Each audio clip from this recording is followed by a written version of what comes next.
Welcome to the Latin American Perspectives podcast. My name is Alexander Scott. I'm your host and a member of the Latin American Perspectives editorial collective. For today's episode, I met with LAP editors Nemer Narchi, Gustavo Goulart Moreira Moura, and George Leddy to discuss their May 2024 issue of LAP, Blue Economies and Ocean Grabbing in Latin America. For those of you interested in issues of ecology and the intersections of political economy and the environment, this episode should be a real treat. Nemer Narchi is an environmental anthropologist who teaches at the Colegio de Michoacán in Mexico. He has been researching coastal and marine communities since 2000 and currently leads the CoLaboratories of Social Oceanography, a multi-institutional network of coastal scientists bringing social research to the center of coastal science. Gustavo Goulart Moreira Moura is an oceanologist with a doctorate degree in environmental science. He is a professor in the Department of Oceanography at Federal University of Pará in Brazil, and he coordinates the research group of decolonial coastal management and is co-coordinator of the Amazonian Territorios project. And finally, George Leddy is a professor of environmental science, environmental studies, and geography in the Los Angeles Community College District, where he co-directs the Sustainable Environment Institute. He's also associate managing editor of Latin American Perspectives. Now let's get to the interview.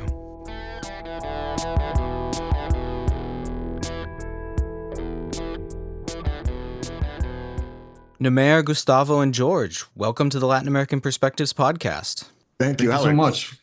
Glad to have y'all here. I think this is the first time all of you have been on the show together and individually, so this is pretty exciting. Now, just to get started, I'm curious to hear just some background information on the theme of this issue. I'm gonna be curious and to unpack this in a lot more depth, but just some brief information on the main theme of the issue. And how was it that all three of you came to organize this issue and put it together? Thanks for having us here, first of all, Alex. We were very glad and honored. Well, each of us had been working along the shorelines and with coastal communities for a long time individually.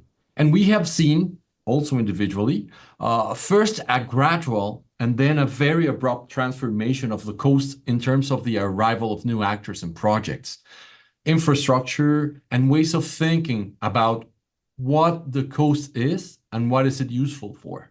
Each new actor brings in a new layer of what the coast is and what is it useful for. These arrivals have created their fair share of environmental alterations, with numerous negative consequences, and have also started to erode the way in which human coastal communities were assembled socially, politically, and economically. It is a very interesting phenomenon to observe and to think about holistically, but with special emphasis on its socio-environmental consequences. I had the idea of putting together a number that could warn about these consequences while studying them academically. I had already seen these consequences working out on my field site in Desemboque, Sonora, in an indigenous community of people that descend from fishers and hunter-gatherers, the Seri, who have withheld attacks of biofuel enterprises, prospective mining, and private management of bighorn sheep hunting expeditions.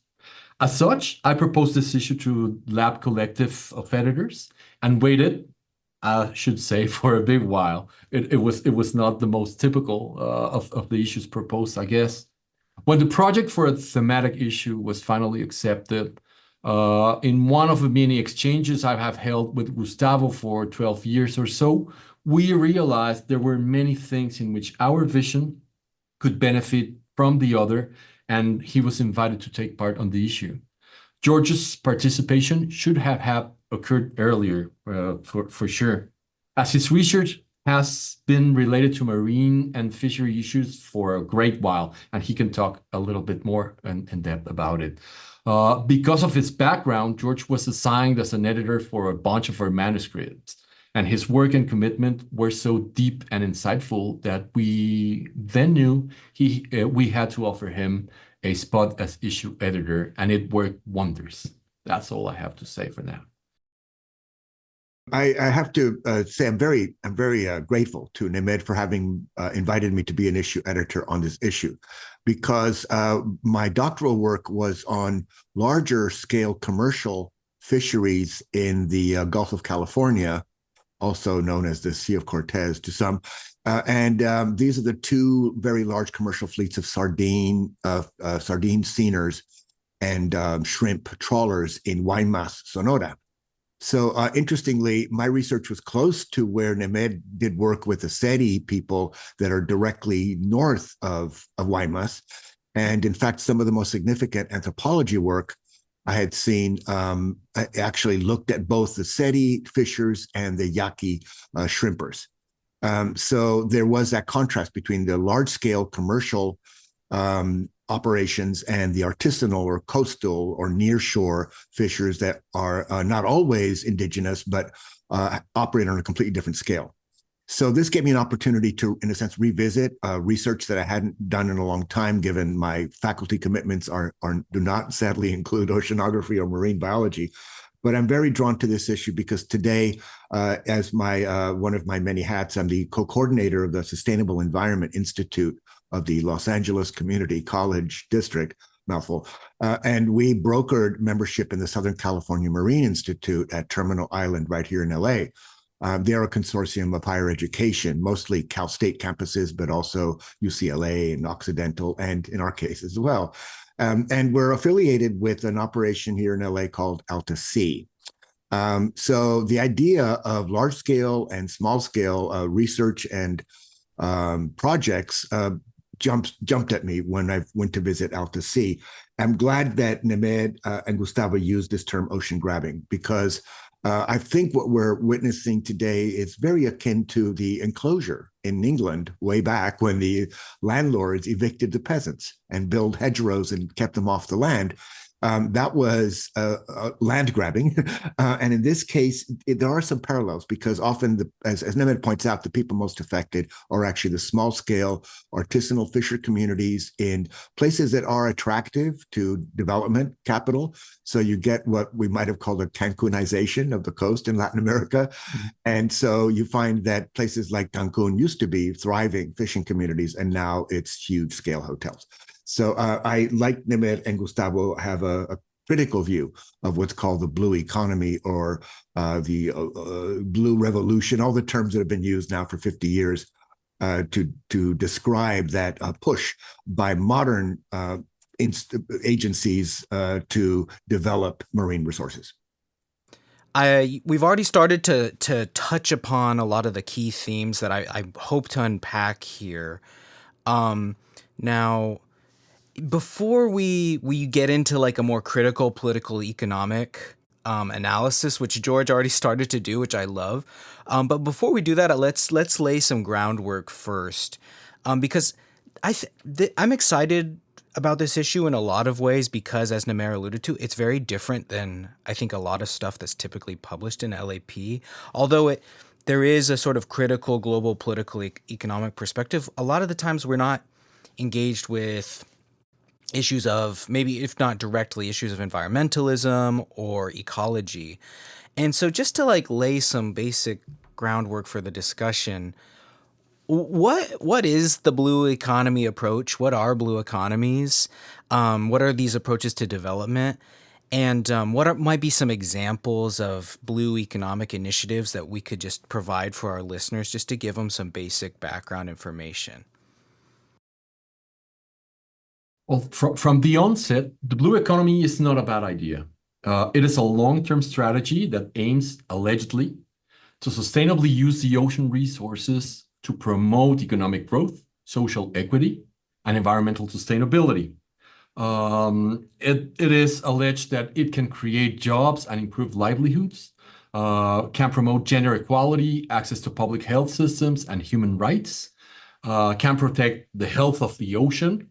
This is what I don't know how it works, bringing more investment and infrastructure to the ocean. I cannot wrap my head around this having to do with protecting the health of the ocean. But And this includes habitats, water quality, and species distribution. This blue economy, at least for us, is very similar to the green economy, but focusing in the ocean rather than land-based activities. It's bringing a lot of technical and economic quote-unquote solutions to the marine environments to try and foster abundance in all terms, in economic, environmental, and food terms. Today, this blue economy is worth around $1.5 trillion per year, and it's expected to double to $3 trillion by 2030. Some activities that are part of this blue economy include maritime shipping, which is huge right now. Actually, one of the quarrels between the Mexican and the U.S. government is the amount of Chinese merchandise that is being brought up to the United States through Mexico, disguised as Mexican merchandise, using NAFTA. Well, now the new form of NAFTA, which I always forget the acronym in English, sorry. Other activities that are part of this blue economy are fishing and aquaculture, coastal tourism, renewable energy in the forms of wave power stations and tide power stations, water desalination, undersea cabling for enabling quicker and better communications, marine genetic resources, which have been a revolving subject since the 70s, since the La Roche laboratories in Australia, and that has a lot to do with bioprospecting and intellectual property rights that may very likely be broken or taken away from the people that know a lot about these resources. Just to put it in perspective,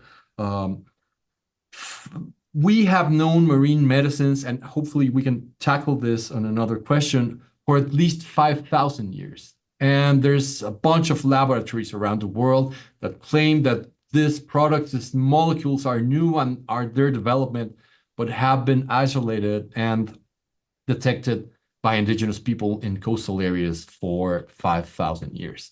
And the ways to promote this blue economy include establishing better data and monitoring systems for the ocean, which has also a quota of power. Who benefits from having better weather models? Does these weather models a cost for the necessities of the people or just the larger corporations? It promotes marine spatial planning, so telling everybody who has to go where in the beach, so to speak. Strengthening marine protected areas, of which we know that around 70% only exist on paper and not on the ground, and investing in nature-based solutions to climate change, which seems a little bit impossible. All in all, these actions and overall initiative are new phases of what we consider long-term processes of capitalist economy expansion that has acted effectively throughout the coasts and oceans. It brings in new actors and industries to the working waterfronts already established long time ago by small-scale fishers and other people living in the coast. And just to frame it, the long term of blue economies or economies expanding from the ocean, the expansion of human activity in the ocean and the growth of capitalism is deeply linked to the U.S. whaling industry of the 18th and 19th century. Whaling significantly influenced the rise of U.S. economic power, acting as an early avenue for capital accumulation. It supported the growth of productive capacities, especially along the country's east coast. But all of the Industrial Revolution was lubricated, all of these machines were lubricated with whaling oil.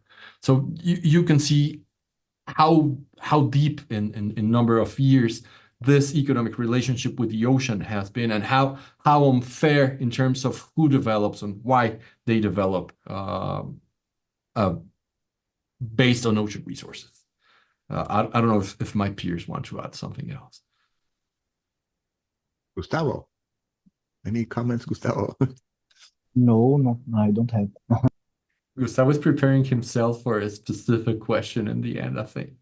Well, I I would only add to that it's interesting that LAP accepted this prospectus because what I've seen for the last we're coming up on our 50th anniversary. So if you go back to earlier issues of LAP, you can see that when it comes to ecological and environmental problems, we've always had a cautious but deliberately different approach. So that so much of the material that I read that is environmentally related, or for example, marine conservation related, is based on sort of standard environmental studies, frameworks that come from northern countries like the United States. So right there you have the sort of neo-Malthusian concept that it's human population that's driving the overfishing of the oceans. So that LAP provides an opportunity for scholars and critics to look at that critically and to see, no, 8 billion people are not eating the ocean out. So it does raise the question, who is? And for the most part, when you look at the largest scale fisheries in the world, they are really designed to meet the demand of people in advanced industrial countries, such as our love of tuna and salmon, for instance. So that in itself separates what are the 2 billion people that live directly from marine resources on the planet, up as many as 2 billion. That's quite a chunk of humans, and how affected they are by ecological change and the climate crisis. I just came back. In early October. I went to a conference in Havana, Cuba, called Marcuba, where mostly Cuban scientists presented. It was a scientific conference on marine conservation. So just about every session was about instrumentation and data. And when you look at the island of Cuba, you realize it's a very, very, very long coastline. So they're quite keen on researching impacts. And it was interesting to see that they were not shy about telling us how the sugar industry has the runoff from the sugar plantations is destroying fisheries in southern Cuba, or for that matter, a hurricane will destroy a mangrove and destroy the habitat for reproductive species like shrimp. So they're very alert to it. I was able to sneak in a sense, and present on this issue of LAP, which was the only social science session we had, was on environmental education and the oceans. So I think when I look back on the first issue of LAP that grabbed my attention was when I was an undergraduate at UC Santa Cruz. So this is 1977. And there was an issue of LAP that had a really good article on the collapse of the anchovy fishery off the coast of Peru. And you might know that that's actually the largest marine fishery in the world in terms of landed weight. It was, at one point, it was like 30% of all the landed weight of all the fish on the planet were the Peruvian anchovy. So it was interesting because it was a social science approach. It was critical of the development policies that was then the Velasco Alvarado regime in Peru that involved the nationalization of the ocean. So when we look at nation-state governments and their relationship to the ocean, going way back to the law of the sea, a lot of it is the nationalization of what had been an international space, which meant that it was dominated by the fishing fleets of advanced industrial countries. So countries like Chile and Peru, trying to keep those marine resources for themselves. And they did talk about a blue revolution and the end of malnutrition, that we were going to eat protein from the sea and that there wouldn't be any hungry people left in Peru. So the idea of hyping the blue revolution has been with us ever since the 200-mile claim, the exclusive economic zone. But today it is a de facto aspect of a marine jurisdiction, that countries have their 12 and 25-mile territorial seas, and then they have their 200-mile exclusive economic zones. So that is what grabbed my attention when LAP looked at this in 1977. I appreciate so much of what you both just brought up, the centrality of the ocean to capital accumulation and capitalist development, and just human social reproduction in general. It's an essential resource that is increasingly commodified and damaged through capitalist industrialization. That's fascinating. Now, also back to this issue of the blue economies and this blue economies approach. In the introduction, I think y'all are careful and diplomatic about not aligning yourselves wholeheartedly with just blanket critiques of blue economies as merely just a greenwashing scheme, right? But you do highlight maybe important problems or criticisms of these sorts of approaches to conservation and economic development. I'm curious to hear more about some of these issues that you point out. And you alluded to earlier, George, this issue of ocean grabbing as maybe a form of, extraction and potentially like a form of primitive accumulation or enclosure, right? So I'd like to hear more about that. Well, in the issue, there are quite a few contributions. A lot of them are case studies, but some also look at what is the development model being implemented, for example, in Chile's aquaculture frontier, which is a lot of it is salmon aquaculture in southern Chile, with all of the attendant environmental impacts of what aquaculture operations do. And there's another one by Da Silva and Pieri, mariculture politics and ocean grabbing in Brazil. So that is the negative side of the Blue Revolution. When you look at the Sustainable Development Goals that have been developed by the UN, interestingly, I think marine issues, they got one out of the, what are they, 14 or 17? That surprised me. That in there, there's, as you know, they're really noble goals, and in fact, they do involve equity and sustainability and issues of pollution, etc. So that is a starting off point for tension and conflict between what we could call socially responsible and sustainable practices versus corporate grabbing. The only example I want to throw in right now would be mining the seabed. There have been two conferences that have taken place recently that were failures. One of them was on plastics, actually, in the ocean, and that one was manipulated by Saudi Arabia, and so there was they failed to come to a conclusion about what are we going to do about microplastics in the ocean. And then the other one is the mining the seabed. There's only a handful of countries that have the technology to mine the seabed, which for some people who don't know what that is, it's taking advantage of the fact that there's mineral formation in the seabed, like manganese, that can be plucked, using very sophisticated undersea mining equipment. So developing countries don't have they don't have any way of benefiting from that unless there's some kind of fund created, which was the idea with the Law of the Sea and the Seabed Mining Agreement, that there would be a fund created to alleviate those countries whose economies depend so much on the export of the very same metals that then the United States and Russia and other countries are plucking off the seabed. So that's why it's a tense process, because it is look at it this way: the ocean is an inhospitable place for human beings. We know more about the surface of the moon than we know about the seabed, about the bottom, the depth of the oceans. So we approach it with a lot of ignorance and with a lot of complicated technology that's very vulnerable. Submarines collapse, and so that ignorance, I think, does play a role in allowing capital to insert itself with all of the concomitant. We're doing conservation, we're doing marine protection, and even in this issue, there is one case of a marine protected area in Brazil, which involved the wholesale removal of the local fishers. So even some of the best NGOs that are very committed to sustainability and so on are sometimes willingly or unwillingly party to ocean grabbing. Can I add a bit, especially in the ocean mining? Because I think that is crucial to understand. As George has correctly pointed out, ocean mining has this technology, which is a large vacuum that will suck all these manganese nodules that are useful for hosting LAP Zoom podcast recording, for example, and all of the technology that is mediated with electronics right now. The thing is, when we vacuum the seafloor, there's hundreds or thousands or millions of years of sediment that are not vacuumed, that just create plumes of sediment that will be there suspended in the water column for 50, 100 years. And that alters everything from the gills of the fish to the photosynthesis in places near the surface, like what was going to happen in Golfo de Ulloa in Baja California Sur.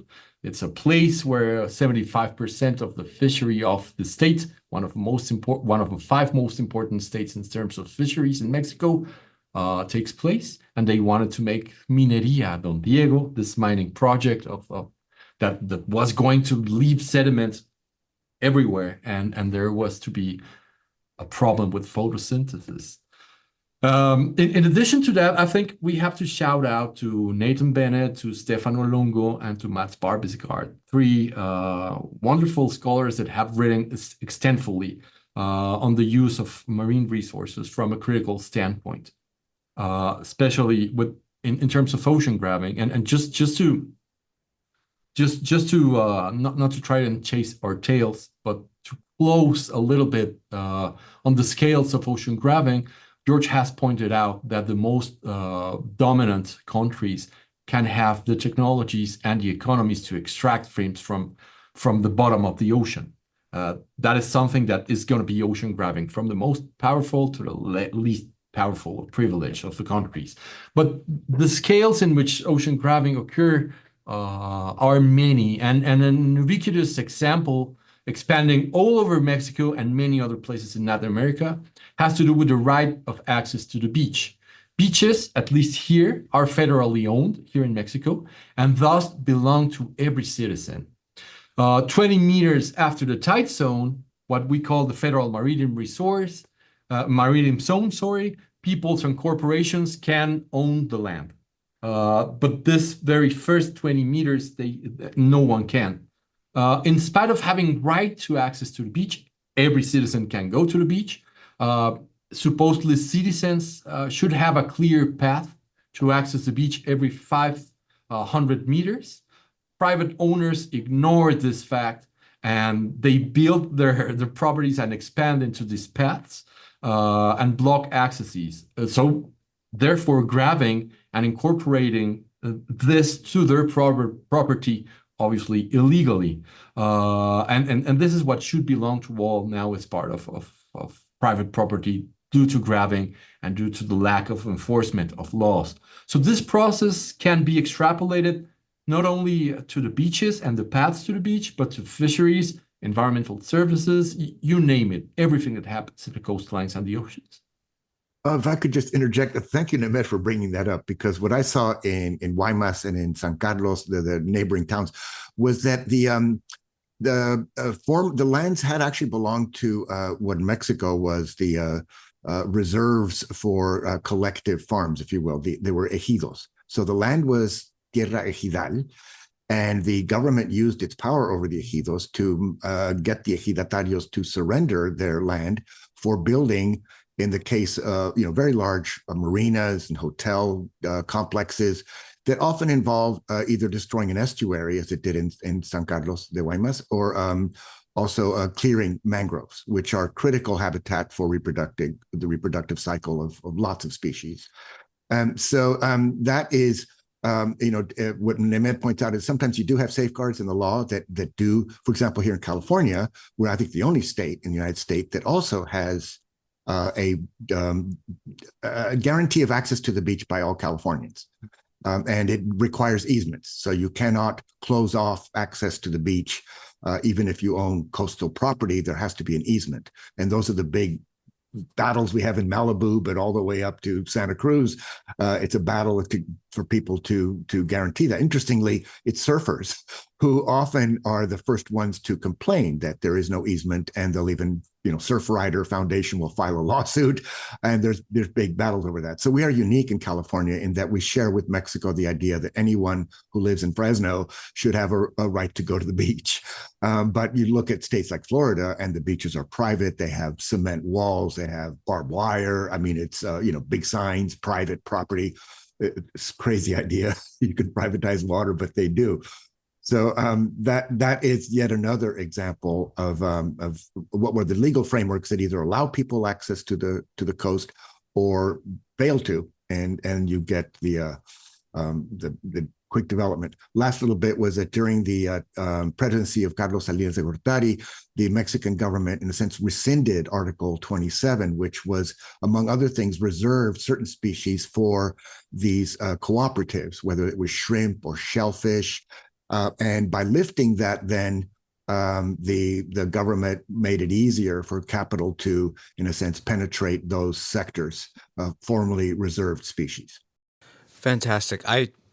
You're already starting to touch upon some important history, so I want to go to that. But before I do that, I'm glad you shouted out surfers and the Surfrider Foundation in California. As a surfer, it's one of the few things that I like about the surf community, because there's a lot of dialectical contradictions there with the surf community and environmentalism and politics, but that is one of the best things about the community, so I appreciate that. Now back to the historical issue, though. I want to come back to policy, but one point I found really interesting in your introduction to the issue is this history of Latin America relative to other regions of the world really kind of rejecting or not having as significant of a maritime identity. But then you also point out that over the last half century, the region has experienced dramatic population and economic growth in coastal regions that have had real significant consequences for marine ecosystems. So if you'd please just elaborate on this point before we get back to some of the policy and framework issues in this issue. Well, this is, Alex, indeed very tricky, because we are talking about a zone with a 40,000-mile coastline. And then there's this three guys we were talking to that say we don't have a real coastal or maritime heritage. We also have multiple marine industries throughout the region. However, if we think of specific cities, let's say Ensenada, just an hour from the border, from San Isidro, California, the city itself, and you can see this in many cities around Latin America, is built to give its back to the sea. So the main street is way inside land, surrounded by land, is landlocked. And there is no boulevard that can allow you to enjoy business and the sea at the same time, as in many other regions of the world. So metaphorically, it's giving its back to the ocean. Even the Science Museum in Ensenada, which is wonderful and does a lot of great work with the people to sensitize citizens from this port, has no views to the ocean. It's next to the ocean, but has no views to the ocean. This is just weird. And not metaphorically, a few industries, at least in Mexico, in the Mexican coast, are more than 100 years old. And some fisheries in the Atlantic perhaps predate those 100 years in Mexico. But to position ourselves outside of the realms of capitalism and within the reach of cultural studies, few research papers in the Americas talk about, for example, marine medicine that we were mentioning earlier. Ana Luisa Figueroa, a bright doctoral student in Ecosur, has recently concluded from a systematic literature review that there are only three studies regarding the local use of marine medicine sources in Mexico. These findings symbolize, I think, not a lack of data or a lack of human ingenuity when dealing with coastal and marine resources, but a research perspective that has been culturally conditioned to focus on land-based activities, such as the milpa, of which I am personally tired of hearing at every conference. It is a wonderful ecosystem and a cultural landscape, but everybody talks about milpa.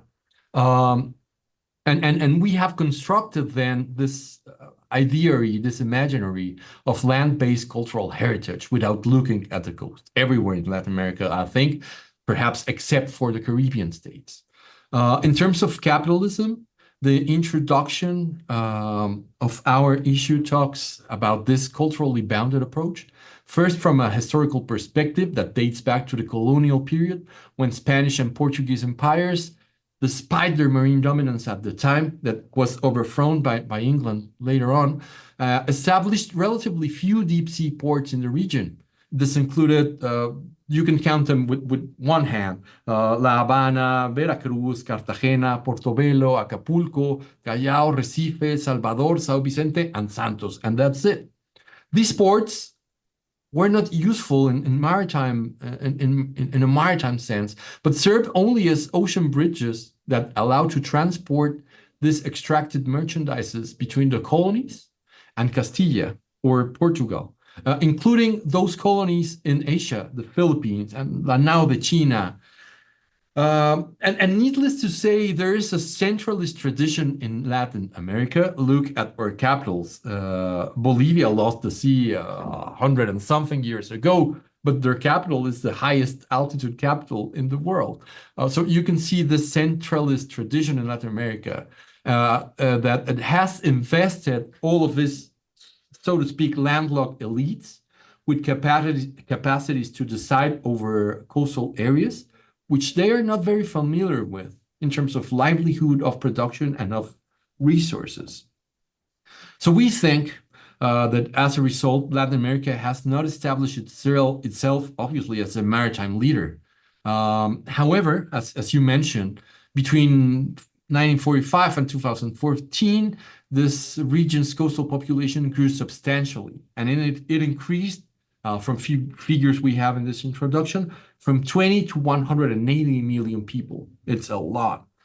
This rapid population brought an influx of people with limited understanding of the marine ecosystem.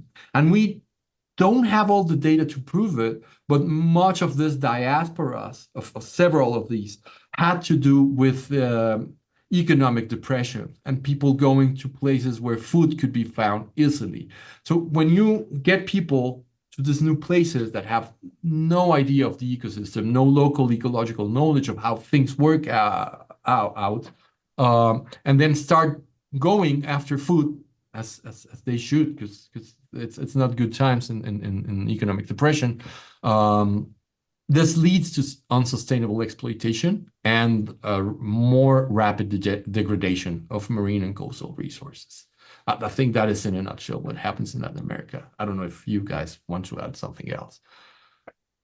Well, I think that it's one of the ironies when you look at how much coastline Latin America and the Caribbean actually have, and it stands out that when the United Nations Conference on the Law of the Sea, UNCLOS, which is one of the most unfinished treaties ever, mainly because of obstruction from the United States, that the first conferences were held actually in Lima, Peru. And it was interesting that when all the delegates were sitting around the table discussing marine territoriality, so the anecdote goes, I don't know how true this is, the American delegate during the lunch break walked around the table where all the delegates had gone to lunch and noticed that the Peruvian delegation and the Chilean delegation had put 200 M on a piece of paper. So the American thought, oh my God, they're going to claim 200 miles of marine territory? Oh, no. Well, it wasn't. It was 200 meters of depth. But because Americans are always thinking in their imperial system, M meant miles. It didn't mean meters. So the U.S. delegation went in there and raised a stink about, you can't claim 200 miles. And the Peruvians and the Chilenos looked at each other and thought, 200 miles? Oh, that's an idea. So it's ironic that the countries that most advanced the idea of an exclusive economic zone for the protection of their own coastal species were Latin American countries. But Nemer is absolutely right. When you look at the diets of people in Latin America, seafood does not count really strongly. I mean, in Mexico, the government made an effort to, in a sense, sell Mexicans on the idea that they should eat, for example, sardines. So there was a huge effort in canning sardines and selling them through what was then called Conasupo stores at cost, so that people would have would supplement their protein intake with sardines. But for the most part, the fisheries that you see, the coastal fisheries in Latin America, are really, in that sense, extractive. They're either reduction fisheries for anchovies, so that is turned into fish oil and fish meal, and that's exported to Norway to feed the salmon in the salmon pens of the fjords of Norway. So that you do see in Chile, the salmon aquaculture is for export. But when you look at the pre-Columbian civilizations, particularly the coast of Peru, seafood played an enormous role, as did the guano on the Guano Islands, so that the Incas were capable, and the pre-Incas were capable of, in a sense, greening their coastal zone, not only through the aqueducts that they built from the Andes that brought fresh water to the desert, but also the planting of anchovy fish heads stuffed with guano and corn. And these were these little fertile pockets that they grew corn in. And when the Spaniards arrived, the coast of Peru was green. And then, of course, the Spaniards tore up the aqueducts to build their cities, and it reverted back to what it was, a desert. So much of that is incredibly fascinating, and I'm going off script here, and it's half question, just half an observation or thought. But in thinking about the growth of these coastal communities, the exponential growth of these coastal cities, really in the past, I guess, 50 to 70 years, it makes me think about conversations regarding the rise of cities in Latin America and the displacement of the peasantry into the cities, into the what's the term they use, the informal economy, right? And just like, I'm not sure if this is entirely accurate, but based on what y'all are saying, this seems to be like potentially another dimension of that problem, right? Where you have maybe largely landlocked communities displaced from means of production, means of social reproduction, moving into coastal regions with a variety of ecological consequences beyond just like immediate economic and labor type consequences. Does that make sense? I mean, I just think that there's connections I'm drawing here that I've never actually thought of before. I'm not sure if folks have written about that, but yeah, just a thought. I'm not sure if y'all have anything to say on that. It is exactly as you mentioned, Alex. Okay. All of us landlocked people go into other places and start using the environment in ways that are not assembled within the environment to function sustainably. Just as George pointed out, there's this Peruvian coast that was green and had the aqueducts. People had been working with it for a long time. And then all of a sudden, all the people came, didn't understand what was going on, and destroyed the environment because they were not adapted to this mindset. This also happened in San Carlos, talking about sardines, San Carlos, Baja California Sur. There is a little bit written about. I don't want to point out to one of my articles as we are talking about an issue in which I collaborated, but that is one of the few examples I know. It's in the journal Relaciones from el Colegio de Michoacán, and it talks about agricultural collapse in an agricultural valley, and all of these people that had been brought from other parts of Mexico, Jalisco, Michoacán, Guerrero, to work as day laborers, had to go to the coast, and then impacted all of these fisheries. But there's another big problem with people not belonging to environments that they want to exploit, and that has to do, and I don't take this lightly, it's not easy to say it, it has to do with criminal cartels going and taking over the fisheries. Right now in Ensenada, there's a lot of, Ensenada, one of the Mexico's most important fishery ports. In Ensenada, you have a lot of murders related to cartels going inside the fishing industry, controlling what is being produced, what is being exported, at what rate, and what is being sold also in the city. Who you buy from and who you sell to. That is dictated from elsewhere. Yeah, that is a really important point to bring up, just related to organized crime, that often in the United States, how we think of and frame these organizations as they're just solely trading and working in illicit commodities. But actually, the reality is they're often like they have their hands in completely legitimate industries, right? It's fundamentally about maximizing capital accumulation, and they'll do that however they see fit. Yeah, just for listeners, if you're interested in this topic, look at the violence map of Mexico, and in recent years where violence has escalated most drastically, is in a major port city in Mexico. So just to push them towards that. Check that out. It's very fascinating. Now I have another question related back to the policy issues. I think an important issue that you bring up is alternative political, economic, and policy paths to sort of promote the well-being of coastal communities. For example, you describe the framework of blue justice and its potential strengths and limitations, and then also point to maybe social oceanography, this framework of social oceanography as a potential corrective or alternative to the limitations of other approaches. I'd be curious to hear some more on this. Well, there I will defer to Nemer because I think he uses several terms, both in this issue of LAP, but also in an anthology that he put out through the Colegio de Michoacán it's called América Profunda, Visiones y Convergencias en la Oceanografía Social del Continente. So there's social oceanography as one term he's used. He's also used the idea of sort of a geography of the oceans, because really the social sciences are somewhat lacking in their ability to grasp the complexity and the uniqueness of marine resource extraction, marine and people who live sustainably off marine resources. And I think Nemer has a background in anthropology, so it might be why he's used these terms, but they're very useful frameworks, I think, and that come up in the introduction to the issue and in many of the articles that are submitted there. You cannot approach marine issues, for example, with STEM disciplines. Everything going to be either technical and scientific and fact-based and research-based, instrument-based. That's all very good and very important. But to understand the human relationship with these resources, I defer to Nemer.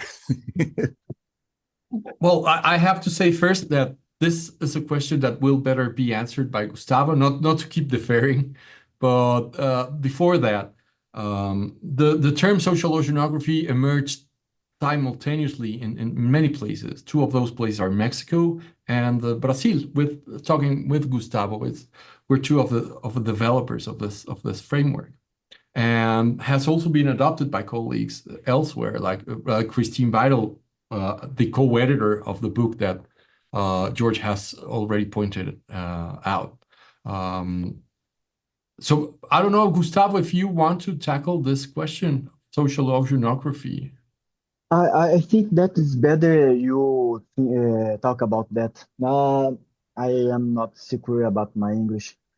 I think that's better you. You both of you. Better than my Portuguese. Better than my Portuguese as well. So yes, blue justice is a kind of framework that serves to try and land blue economy schemes in the most just way, taking care of inequalities, gender, economic, political, infrastructural inequalities, and to give everybody a blank slate and same level to start benefiting from blue economic schemes. And then social oceanography has to do, and please feel free to jump in, any of you, has to do with a way in which to contest oceanography. George has already pointed out that STEM is not the only solution. STEM science is not the only solution for the ocean.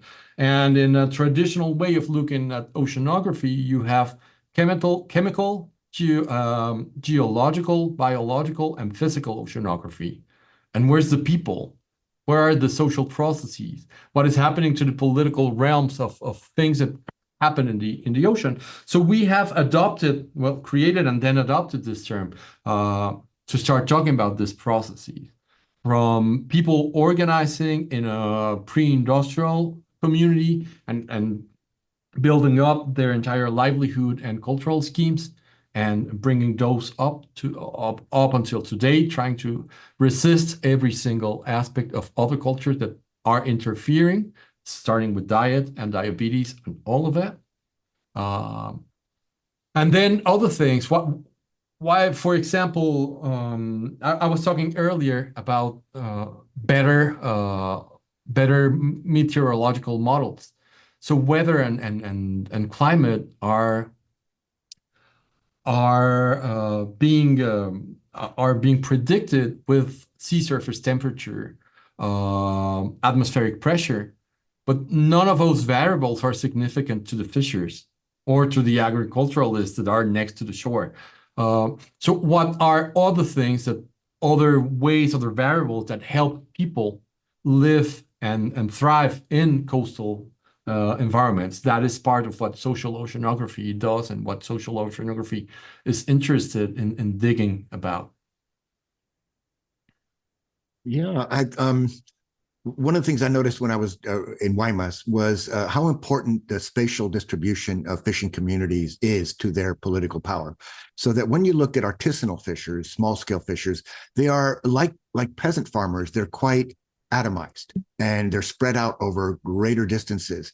So it's difficult for them to organize and exert political pressure on whatever the dominant institutions are.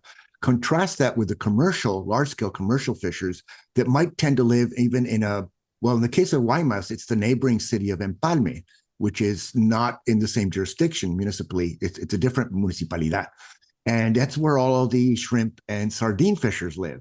So at the time, the PRI-controlled government had very deep tentacles in Empalme to guarantee that they would vote for the PRI. And so the policies were aimed, interestingly, the development policies in Guaymas conducted in Mexico City were really aimed at holding on to that population in Empalme that would reliably vote for the PRI. That's very, very different from seri fishers and yaqui fishers and the atomized artisanal fisheries that then don't have that political pull, and so they are ignored and moved aside to make room for the Cancunization. So I saw that in the Yaqui Delta, which had very high incidences of infant mortality and malnutrition and polluted water from all of the tomato agribusiness. So all the agricultural and pesticide runoff was in their delta, and for that matter, in their coastal habitat zones for shrimp. So they are not, the atomization of fishing communities leads to their increased vulnerability to both the environmental bads and, of course, their political weakness. Before we close out, I'd be curious to get some more insight on just the organization of the issue. If there was a particular way you curated the articles for the issue or the organization of how they're presented. And if there's any specific pieces you would like to promote or plug for our listeners. I'm sure every article is fantastic in this issue. I encourage them to read all of them. But if there's any particular ones y'all want to highlight, I'd be interested. Well, this was really challenging. First, the issue, assembling the issue was occurring throughout the pandemic. So I would like to thank all the editors in Latin American Perspectives for their time and encouragement throughout this difficult times, and also the authors that had to be there and wait sitting for the articles to go in a slower beat than normally happens with Latin American Perspectives. That being said, the issue was very diverse in topics. I think when we finally launched the call, we were expecting things on fisheries, some things on mining, of which we don't have in the issue, but not much more. It came out so diverse, not only in topics, but in geographical areas, obviously, and also oceanographically, all of these different places in the sea that have to do with wind currents, physics, etc., that make them very special, each one of them. Also politically diverse. It dealt with resources that range from fisheries to ecosystems to aquaculture, and what all of that has to do with tourism. It was no doubt a challenge to put all of this together in what we finally think is a coherent order. I hope we're not wrong with that. Nonetheless, I think we have managed to go beyond obvious groups and categories to touch and weave through underlying themes that were not easily perceived at first glance. Firstly, we have a set of articles dealing with the history and evolution of marine spaces. We think this first section is very important, mainly and obviously, because it is marine and coastal spaces what will constitute the object of grabbing, but also because space is constructed differently by different actors. And this will be the core of the conflict of ocean grabbing. One side of the conflict, to exemplify a little bit, will grab the beach or a specific fishery, but the antagonistic side of the conflict, the losers, so to speak, will not lose only the beach or a fishery, but a livelihood and a way of being. And that is horrible to think about and had to be pointed out. After defining this many ways in which coastal and marine spaces are or were constructed, we come to the conclusion that those regularly losing against ocean grab are, without much of the surprise, the poor and the marginalized. And therefore, a second set of articles within the issue talk about how classism and racism are intertwined with ocean grabbing in Latin America.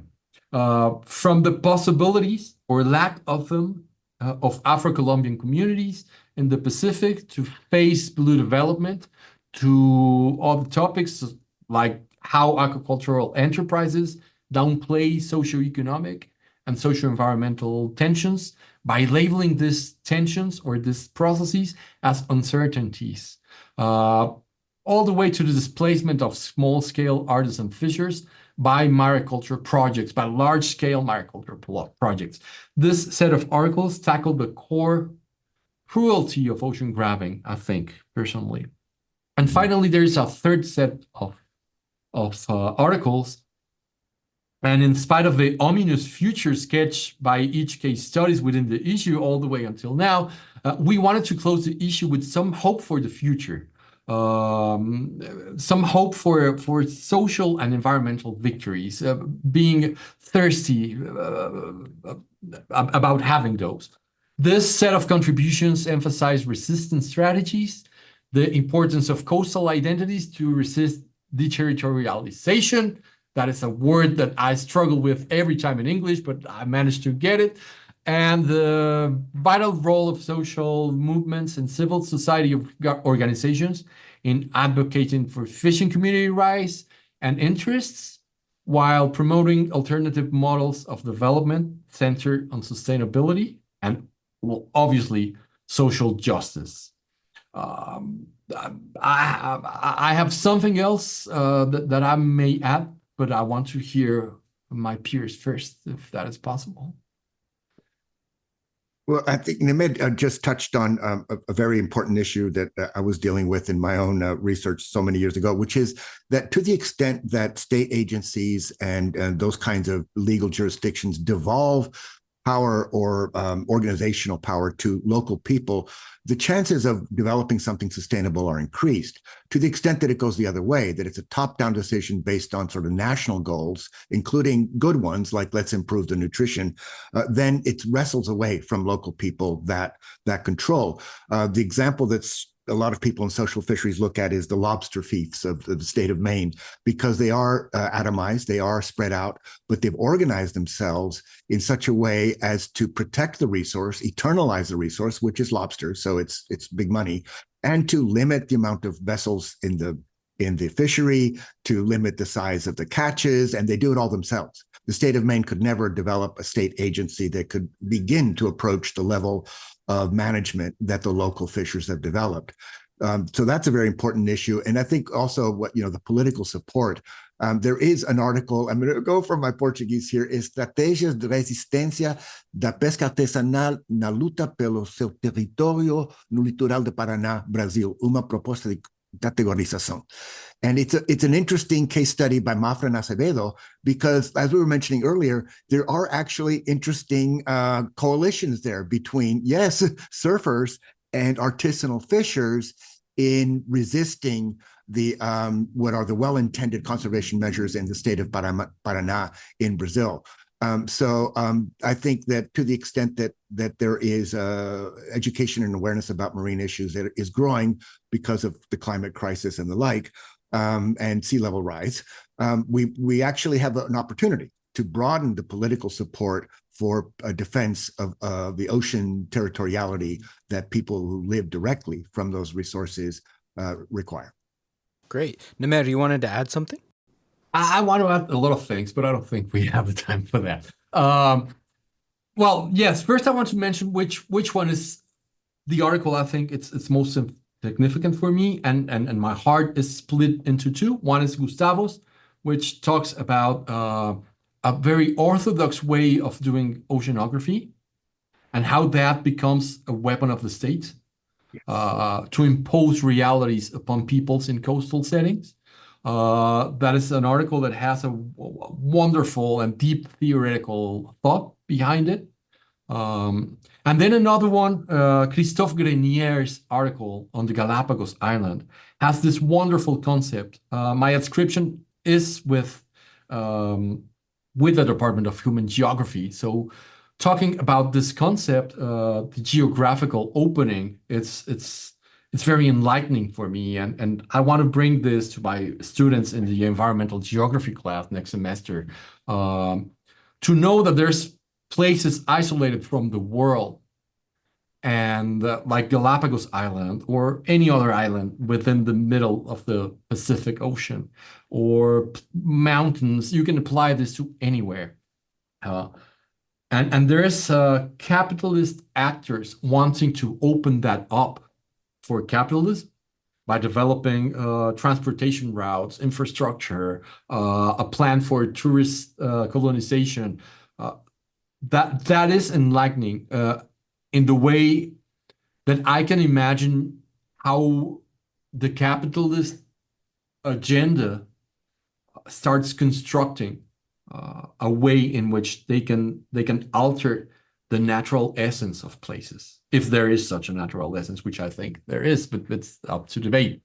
And then I want to point out, as I did before in the environmental violence issue, that all of the social struggles we deal with, either political, gender, racial, are very significant and are remarkable fights that have to be fought. But none of those can be successful if we don't have an environment in which we can go back and live comfortably in. And the ocean is this place that represents the foundation for our life and life managing processes that allow us to thrive in the planet. So there is a fight that needs to be fought within the coastlines and within the ocean, and it's the most important fight that we can go for. I think that's a good place to end. This was wonderful. Thank you so much, Gustavo. Thank you, Nemer, and thank you, Alex. Unfortunately, that is all the time that we have for today, but thank you for listening into the show. The new May 2024 issue of Latin American Perspectives can be accessed at latinamericanperspectives.com or through our page with Sage Journals. Check the show notes for links to where you can access a copy and where you can find more information about how to get in touch with Nemer, Gustavo, and George, or myself. If you enjoy our show and would like to receive updates about Latin American news, current events, and content from our journal, please don't forget to follow us on any or all of our social media pages. And please be sure to rate our podcast on your preferred podcast listening app. Follows, likes, and ratings go a long way in promoting the show and introducing us to new listeners like yourselves. We have a lot of new episodes in the pipeline for 2025, and we really appreciate your help in promoting and building the show. Until next time, hasta luego. Gracias.